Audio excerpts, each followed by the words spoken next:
with Terry DiMonte here in CHOM. And Terry, welcome back to Montreal. How's it feel being at home? Thanks, Jimmy. It's great. It's, you know, home is where the heart is, as they say. So it's been great.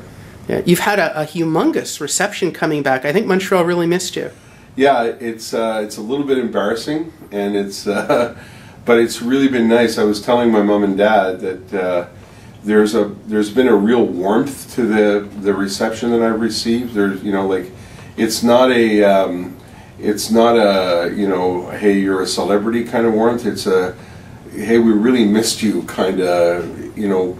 Like, I was at the hockey game last night, people, you know, were waving and shaking my hand and just seemed really pleased that I came back to the city. So that's a really, really nice thing. It's been amazing. Yeah, I was talking about you with a few people and the phenomena of you coming back to Montreal.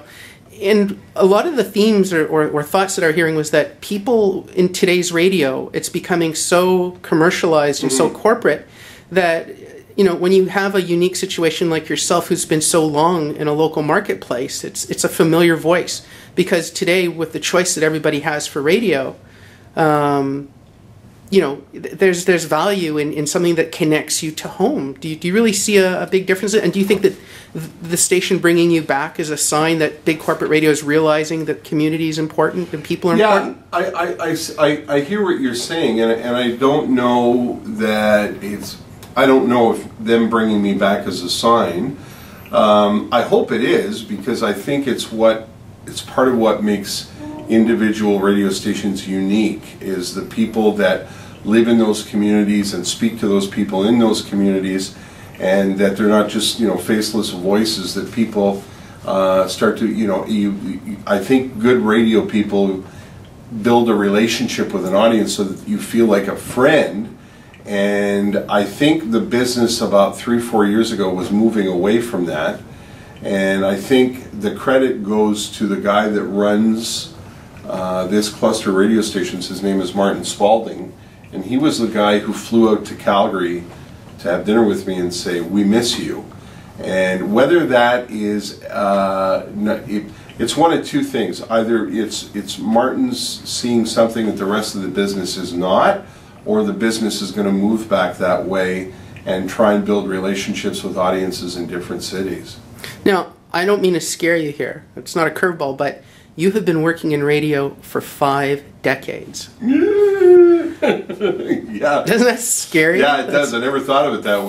5 decades. You're right. The late 70s, 80s, 90s. Yeah. 5 decades. Ah! We were talking before in studio, rock and roll is still surviving. It's still here. Demographics are changing. Do young people connect with rock and roll, and what's the challenge for an old veteran like yourself to make that magic happen? Well, this has been interesting because I've been asked this question a number of times, because people focus in on the fact, you know, and anybody who's watching this is going to know, I just turned 54 last week.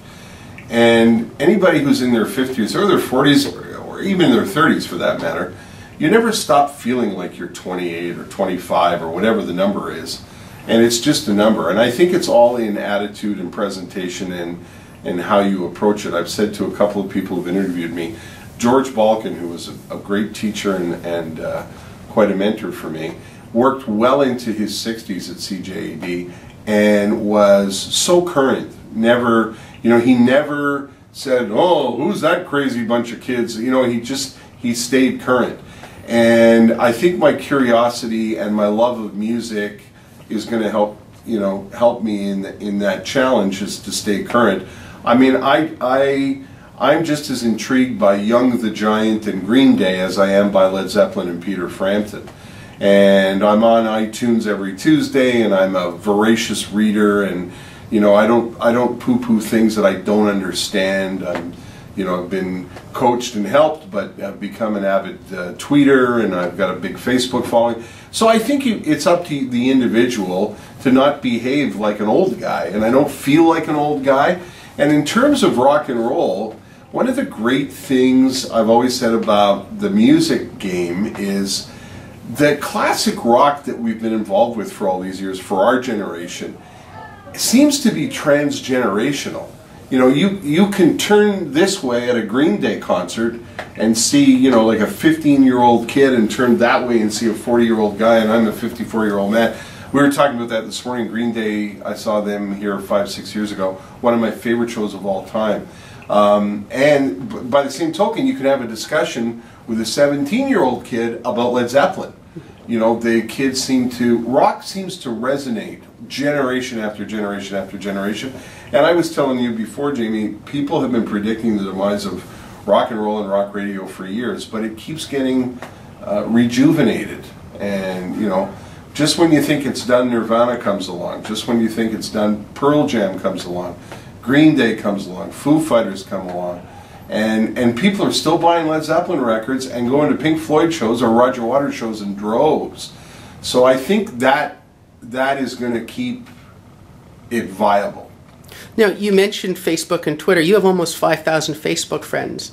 And the days of being, you know, the voice in the castle are really, really different. I mean, people always called into DJs, but now, I mean, there's Facebook, there's Twitter. Yeah. It's a complete interactivity with social networking. You have really grasped that, I think, more than a lot of other people in the business. What do you feel is really helpful for you with Facebook and Twitter? Well, I must admit, I had to be nudged a little bit. Is when I got out when I got to Calgary, actually. I left, you know, my first year in Calgary was 2008, and in October or November of that year, my program director at the time, named Phil Carlson, said to me, "We would like you to become more involved and more active social media-wise." I was like, you know, this crazy stuff, and then I started to interact with people on Facebook, and I found it became a really useful tool. And somebody explained it to me. A good friend of mine explained to me, who actually is a social media director now for Cussett Advertising. He said to me, you know, he knows me well, and he said, you know how you when you went out in Montreal, you would never ignore anybody who approached you and wanted to shake your hand or say hello. You were always, you know, nice and gracious. I said, yeah, I get that. He said, well, when somebody asks you to be their friend on Facebook and you deny it or you ignore it, he said, it's like somebody extending their hand out to you and you walking right by them.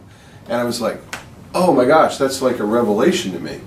And so I started just saying, yeah, you want to be my friend? Cool. And then, you know, people started to interact with me, and I would post things that I found that were interesting. I kind of approached it like I did the radio show. I'd be reading something and I'd think, oh, I want to share this with people. You know, before I would only be able to share that the next morning. Now I can share it at night with people on Facebook, and, you know, I get feedback for the show, and I've had this massive, you know, welcoming committee on Facebook and stuff that's been wonderful. So it's really become quite an interesting and helpful tool.